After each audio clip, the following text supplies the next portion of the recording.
क्या सवेरे जब आप उठते हैं तो आपके घुटनों में बहुत ज़्यादा दर्द रहता है, आपके तलवों में बहुत ज़्यादा दर्द रहता है, आपकी एड़ियाँ जो हैं वो बहुत ज़्यादा दुखती हैं, आपका पूरा शरीर जो है वो जकड़ा हुआ रहता है, घुटनों से कट कट की आवाज़ें आती हैं और बहुत ज़्यादा अगर सीवियरिटी है तो बहुत तकलीफ़ होने की वजह से क्या आपके हाथ पैर टेढ़े हो गए हैं? अगर हाँ, तो ये वीडियो दोस्तों आप ही के लिए है। इस वीडियो को पूरा देखिएगा।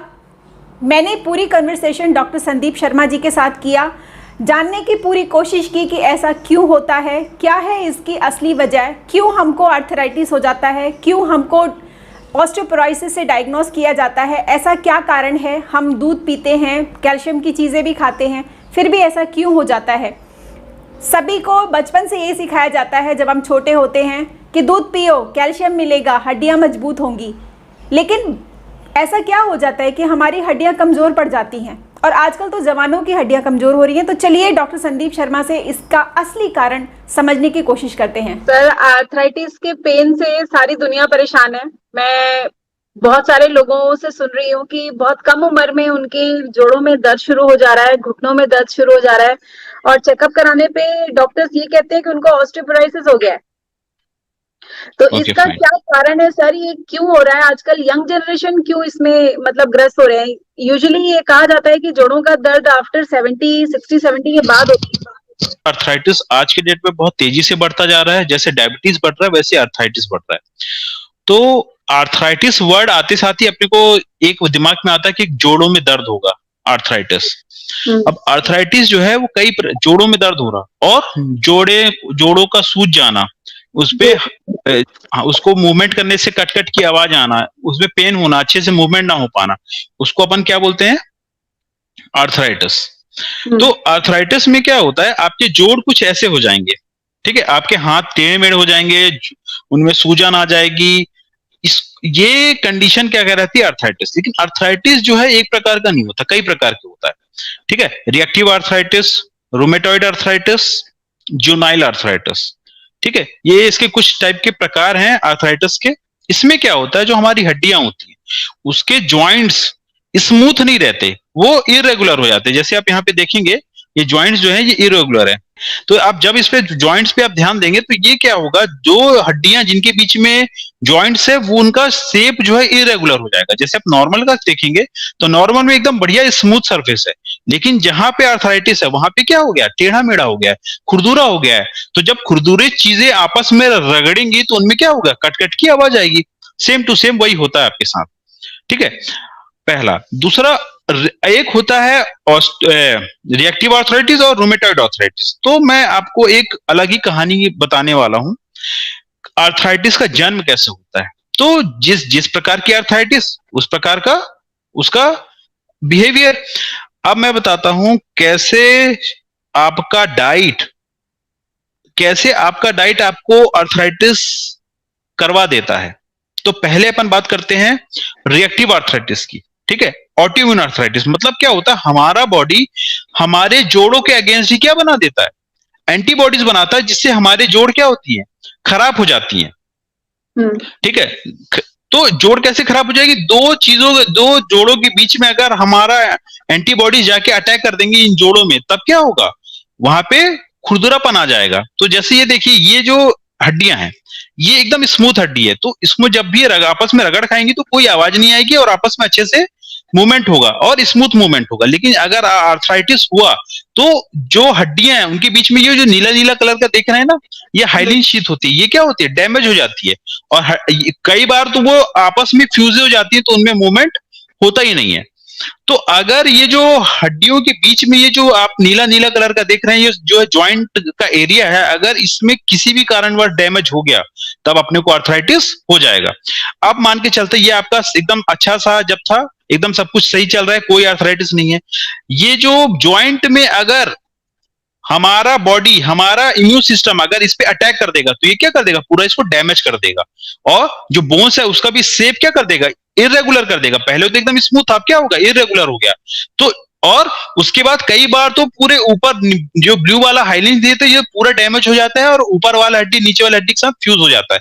फिर क्या होता है, वो ज्वाइंट तो रह ही नहीं जाता, फिर वो एकदम स्ट्रेट हो जाता है। वो मूवमेंट करने लायक बचता ही नहीं है। तो अब अपने को ये जानना है कि ऐसा होता क्यों, तो ये ऑटो इम्यून फैक्टर कैसे डेवलप हो गया। तो आपको ये समझना पड़ेगा, हमारे बॉडी में ऑटो इम्यून फैक्टर तब होता है जब हमारा बॉडी किसी और को मारने की कोशिश करता है लेकिन मार किसी और को देता है। तो अब मैं आपको जो जिस तरफ मैं आपका ध्यान खींचना चाहता हूं उस समय थोड़ा आप ध्यान देंगे। ज्यादातर फीमेल्स में ये होता है, उनमें क्या होता है, अगर उनको यूटीआई है तो यूटीआई में क्या होता है, हमारा बॉडी उनको उस बैक्टीरिया को मारने के लिए एंटीबॉडीज बनाता है और हमारा बॉडी कंफ्यूज हो जाता है कि वो बॉडी को मारने की जगह वो हमारे घुटने के जो ये जो एरिया है यहां पे अटैक कर देता है। जब ऐसा होगा, इस टाइप की आर्थराइटिस होगी, तब इसको अपन क्या बोलेंगे, रिएक्टिव आर्थराइटिस। और ये वुमेन्स में ज्यादा पाया जाता है, क्यों, क्योंकि वुमेन्स में यूटीआई ज्यादा है, मेल्स में कम पाया जाता है रिएक्टिव वाला, क्योंकि उनमें यूटीआई कम होता है। तो ये पहला टाइप का यूटीआई, पहला टाइप का आर्थराइटिस हो गया रिएक्टिव आर्थराइटिस। अब रूमेटॉइड आर्थराइटिस, रूमेटॉइड आर्थराइटिस में क्या होता है, हमारा बॉडी रूमेटॉइड फैक्टर बहुत बनाता है। रूमेटॉइड फैक्टर क्या होता है, हमारे बॉडी को जो जॉइंट्स है उनको मैनेज करने के लिए एक हल्का सा फ्लूइड की जरूरत होती है, उसको बोलते हैं रूमेटॉइड फैक्टर। उसमें क्या होता है, वो ये जो जॉइंट्स है इनके बीच में वो पानी जैसा भरा रहता है, जिससे वो ऑयल टाइप का समझिए। इससे क्या होता है, हमारा मूवमेंट अच्छे से एकदम बराबर से होता है, कोई घर्षण नहीं होता, स्मूथ होता है। मगर अगर इसकी क्वांटिटी बहुत ज्यादा बढ़ जाएगी तो वो क्या होगा, सूज जाएगा, उसमें सूजन आ जाएगी।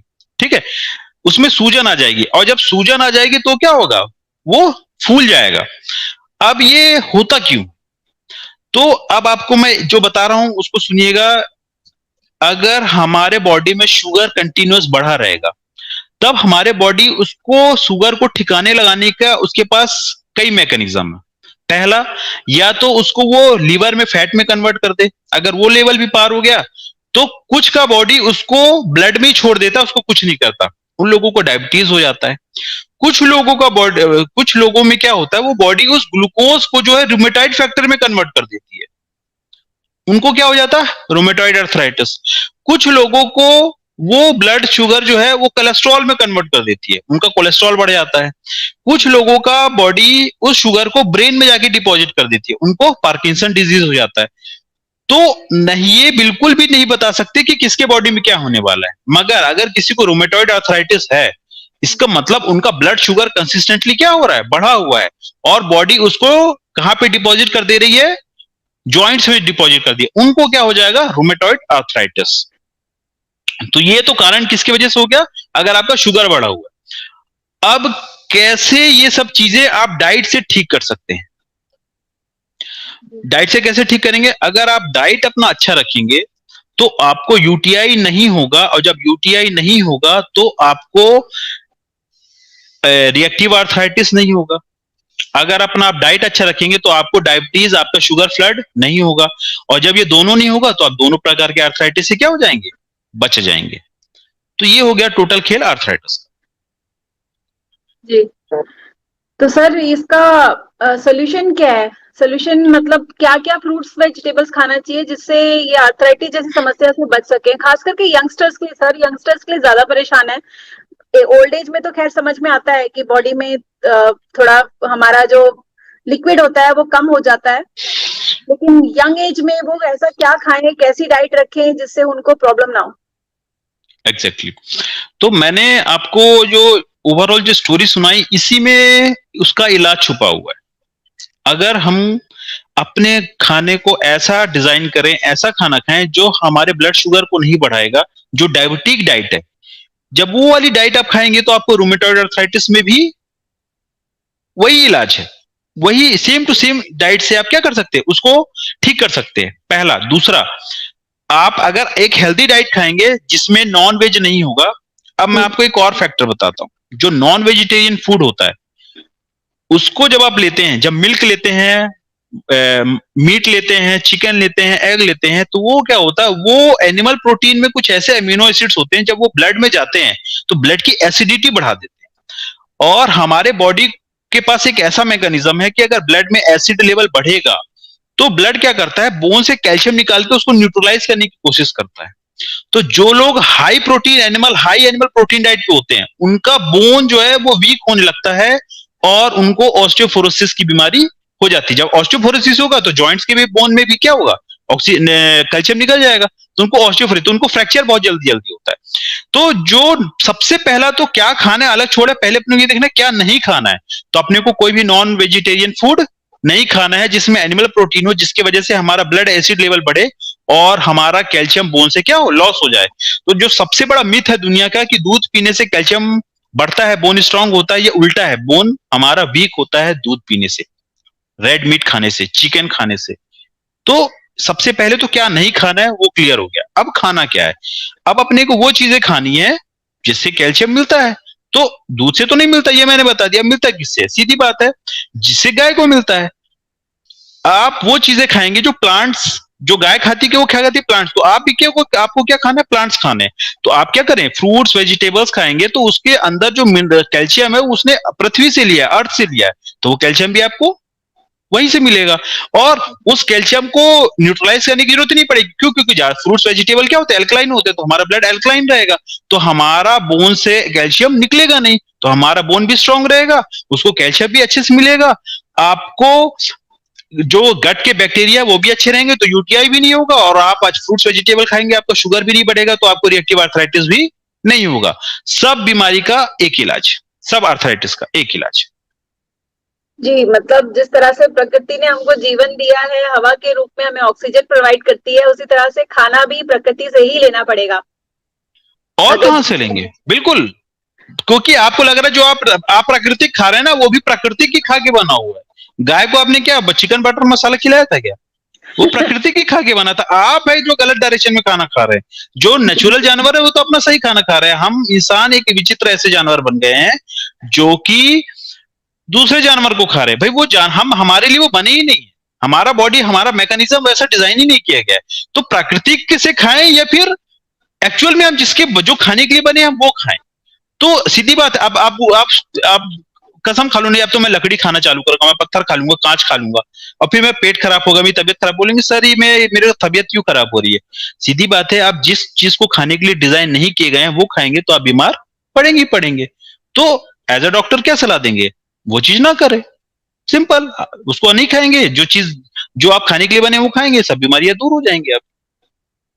जी, तो मतलब सिर्फ फ्रूट्स एंड वेजिटेबल से काम चल जाएगा जिसको अर्थराइटिस नहीं हुआ है या फिर जिसको स्टार्ट हुआ है। लेकिन अगर आप एक लेवल पार कर जाते हैं, आपका पूरा वो डैमेज हो जाता है, फिर तो कहानी टोटली डिफरेंट हो जाएगी। फिर तो आपको ये बहुत सीवियर लेवल पे करना पड़ेगा। हो सकता है आपको अगर बिल्कुल कंट्रोल नहीं हुआ तो आपको पेन किलर्स देने पड़ सकते हैं, ठीक है। तो वो तो एकदम सीवियर, फिर वो ज्यादातर जिनको आर्थराइटिस होता है उनको फिर एक बीमारी नहीं होती, फिर उनको डायबिटीज भी होता है, शुगर भी होता है, ब्लड प्रेशर भी होता है, और बहुत सारी बीमारियां होती है। ये जो भी मैं बता रहा हूँ ये प्रिवेंशन के लिए है और initial stages of arthritis. Higher level of arthritis तो फिर वो केस देखना पड़ेगा कि उसको और साथ में क्या क्या लगा हुआ है। प्लस वेट गेन, पता चला आपका हड्डी वड्डी सब ठीक है, इतना वजन है आपने कि आपका जोड़ों पे इतना वजन दे रहे हैं कि वो बेचारे वजन से ही दबा जा रहा है, तो वेट लॉस भी उसका एक देखना पड़ेगा उसमें। थैंक यू सर, आपने इतना अच्छा प्रेजेंटेशन हमको दिया, इतनी सारी इंफॉर्मेशन हमको दी, और यही मेरे को समझ में आ रहा है कि भाई फ्रूट्स एंड वेजिटेबल्स ही हमारी जीवन है। और मैंने खुद शुरू कर दिया है काफी टाइम से। एक्चुअली सर ऑनेस्टली बोलूं, मैं ये लोगों को दिखाने के लिए नहीं, लेकिन मैं सच में अपना पर्सनल एक्सपीरियंस बता रही हूँ। बीच में मेरी काफी मुझे प्रॉब्लम, आपको तो पता ही है, मैं आपसे बात करती रहती हूँ, तो आपको मैंने बताया था कि मुझे पता नहीं कैसा फील होता है मेरा, बार बार आप बोलते थे सॉल्ट कम हो रहा है, सॉल्ट कम हो रहा है तुम्हारे बॉडी में। तो सर मैंने फ्रूट एंड वेजिटेबल्स फिर से शुरू किए हैं, अब सैलेड वगैरह फिर से शुरू किया, और I am feeling much better, I am feeling definitely. और ये इतना मैजिकल है कि इसको आप वर्ल्ड के top class Cleveland clinic USA में आप इलाज कराइए, आपको उनको समझ में नहीं आएगा करना क्या है, जो कि आपके किचन में अवेलेबल है। ये एक विचित्र टाइप की चीजें हैं जो जब आप लाइफ मेडिसिन को समझेंगे उसको, उससे वो वैसा इलाज होगा ना, तो वो आपको और कहीं मिल ही नहीं सकता है। ये थैंक यू सो मच, आपने अपना कीमती वक्त हमें दिया। आपसे मिलते हैं अगली वीडियो पे। Thank you so much sir.